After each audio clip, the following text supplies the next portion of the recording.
death isn't always the end of a story, especially when it comes to family secrets. I just wish I got to know him better. There was a lot Eileen Poole and her brother Jim Johnson didn't know growing up. There's my mom. The roots of their family tree date back to the early 1960s. Eileen and Jim say they lived with their mom and two older siblings. Their dad had returned from the Korean War with mental issues and was in and out of St. Elizabeth's Hospital. Kind of never really wanted me with him. It was hard. It's hard because, I wanted that love and affection from my father. Jim says that relationship tore at him for years. As a teen, he got into drugs and even went to jail. His sister, a couple of years older, had started to notice something strange about their mother, Betty. It was just something. She was like a little girl, all over again. But the siblings say this was no ordinary affair. They called him Uncle Ralph, the friendly Catholic priest from the local church. He was around a lot for as long as they could remember. It didn't dawn on me as a little kid. I just thought he was from the church and he was here to help. They say their mother finally came clean when they were teenagers and told them her love story. Betty said she first connected with Ralph Marr when she was growing up in Pennsylvania before he was a priest, but her mother intervened, saying his path to priesthood was more important.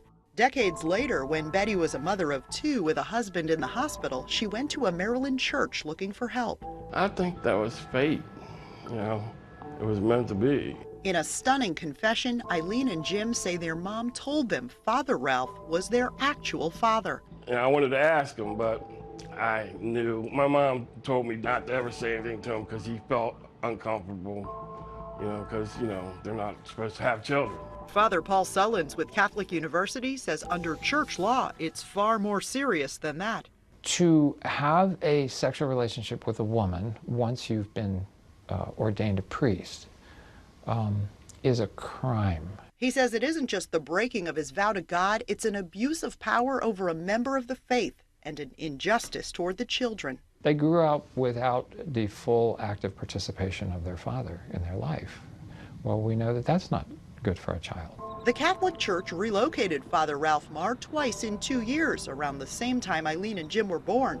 But the Archdiocese of Washington told the News 4 I-Team, quote, there is nothing in his record that indicates a move for any other reason than what might be considered a routine rotation between parishes.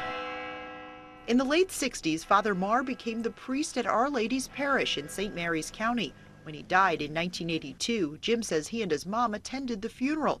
His father rests in the shadow of that quaint Catholic church today. Oh, it broke her heart. It did break her heart. He says Betty still spoke fondly of Father Ralph until her death in 2016. Eileen and Jim promised never to tell anyone until after she was gone.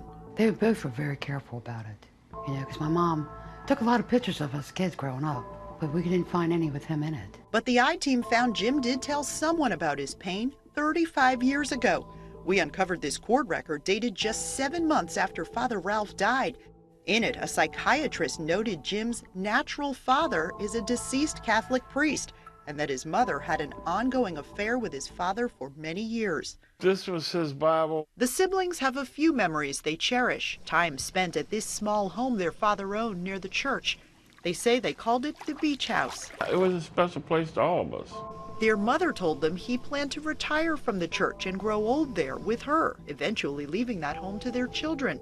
But when the I-Team tracked down Father Marr's will, there was no mention of that home, let alone Eileen, Jim, or Betty. May have hurt her a little bit, because his memories would still be there in the house. Sullins says Father Ralph should have left the church to take care of his family.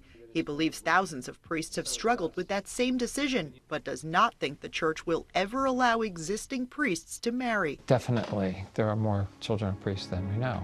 Which is precisely why Jim and Eileen wanted to tell their story. We had to keep it hush-hush when he was here. He had this smile, and when he smiled, he had like this twinkle in his eyes. And he was very kind, very gentle. Jim understands how some might see their parents' relationship as abuse, but for him, it's much more complicated. I know that he wasn't supposed to have children, but he was a good person. I mean, if it wasn't for Father Marr, I wouldn't be here. The Archdiocese of Washington told us Father Marr was an exemplary priest and beloved parish pastor, and that it has no record of ever being made aware of relationships he had or any misconduct. We did reach one of Father Marr's nieces, who said his family was not aware of any of this and that there's no proof. She said since he isn't here to defend himself, she will choose to remember him as a good person.